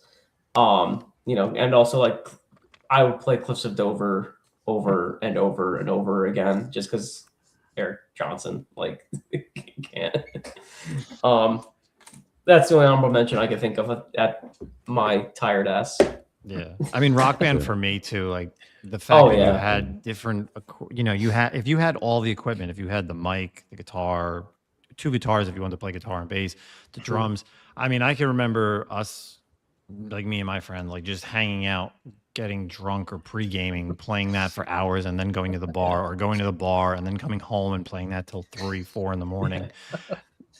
Nobody gave We're a real shit. band guys. Like, We're real dude, band, it was dude. so yeah, you have no idea. Like I couldn't play drums normally, but I love rocking out to the drums on like Rock Band. And then I mean every version, the Beatles, like everything. And then I guess I'd be remiss if I didn't mention Dance Dance Revolution. That's a kind of, that was huge, and that was an arcade game too. When you go to the final days of FYE arcades and all that. So this was fun. We're just closing in on 2 hours. So I want to thank everyone who tuned in. And for you 3 guys, this was blast. Someone who's, I don't want to say I'm not a gamer, now I'm kind of getting back into it, but kind of relive some memories and learn a lot too, discover some new games doing this. This was really fun. So thank you guys. Thank you for your time. So Chris, final words before we close. Angry Birds. Played the hell out of Angry Birds. Then no one mentioned a single mobile game. No. Angry Birds. I almost mentioned Pokemon Go. Oh yeah, that was big. Yeah. I just love that. What are your final words, Angry Birds? Put those up. Put that on the tombstone. Your lies. Angry Birds. Justin, thanks for tuning in. Thanks for joining and being a part of. Thank you guys for making your list too and sending those to me. Justin, final thoughts, games, anything you want to plug? Yeah, you can find me on the Comic Con podcast, part of the Uncensored Nerds Network, on every type of podcasting platform. Friday episodes weekly, and video games just randomly. I got this week graded. Okami. If you've ever played it, Ooh. it's fucking awesome. It's Zelda, but you play as Amaterasu. Yeah, with the paintbrush. Yeah, baby. So highly recommend this. It is on the Switch, so if you have a Switch, you can play it. So highly recommend it. Awesome. Zach and Justin do a great job every week, and as well as the whole Uncensored Nerds. So thank the Comic Con podcast and Uncensored Nerds for also sharing this on social media as well. And check out that network. So much great content, interviews, topics, you name it, comics, entertainment, good stuff. Chin, video games, final word, stuff to plug. I got nothing. No. Wednesday nights. I say I go live usually every Wednesday night over on 3 Men in a Basement. We're going live this week. I don't know. I did a big Mando review last week and some other fun stuff with Noah. Otto will be back on this week, so I'm sure he'll have his thoughts on that. I'm not positive. I don't know if I'm spoiling anything or saying it too early. There might be a live show on Friday night because someone's birthday is this weekend. I won't say who. Usually every Wednesday night. And then I'm always out doing a bunch of shows and popping around to other people's channels and having fun and doing fun stuff. So thanks for having me, dude. Oh yeah. Once again, thank you guys for coming in. Thanks for everyone tuning in again. You guys, if you've watched my channel, you understand that I don't follow a schedule as much as I like to. But when I do have a good idea and a good group of guys to talk about it, it's always a blast. So once again, everyone who partook in tonight, thank you so much. Stay tuned to my social medias, Mike W. Spenson, and keep gaming and level up. And goodbye. Peace.